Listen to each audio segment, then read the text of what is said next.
నమస్కారం అండి యూట్యూబ్ ప్రేక్షకులకు. శ్మశాన చేతబడి అలాగే శత్రువు నాశనం. మన శత్రువులు ఎవరైతే ఉంటారో మనల్ని ఎంతగానో ఇబ్బంది పెడుతుంటారు, మన నాశనానికి కోరుకుంటారు, మనల్ని నాశనం చేయడానికి ఎన్నెన్నో ప్రయోగాలు చేస్తుంటారు, చేయడం పనులు చేసి మనల్ని ఇబ్బంది పెడుతుంటారు.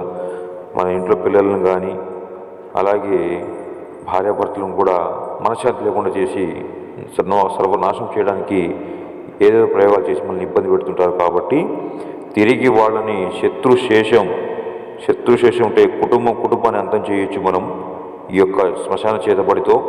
కేవలం 2 రోజుల మార్పును గమనిస్తారు. మీరు ఎన్నెన్నో చోట్ల తిరిగి దొంగ బాబులను నమ్మి మోసపోయి విసిగిపోయినట్లయితే గురువుగారి యొక్క నెంబర్కి ఫోన్ చేయండి. 9704628055 నెంబర్కి ఫోన్ చేసి మీకు ప్రతి ఒక్క సమస్యకు పరిష్కారం లభిస్తుంది. నాకు చాలామంది ఫోన్ చేసి అడిగారు, గురువుగారు ఎన్నెన్నో డబ్బులు పోయాయి, ఎంతమంది మోసం చేశారని. నేను ఒకటే చెప్తున్నాను, 1-2 సార్లు ఆలోచించి ఫోన్ చేయండి. టైంపాస్ మాత్రం ఫోన్ చేయకండి. మీకు నమ్మకం ఉందనిపిస్తేనే ఫోన్ చేసి మాట్లాడండి. శ్రీ గురుభ్యో నమః. శ్రీ మాతృ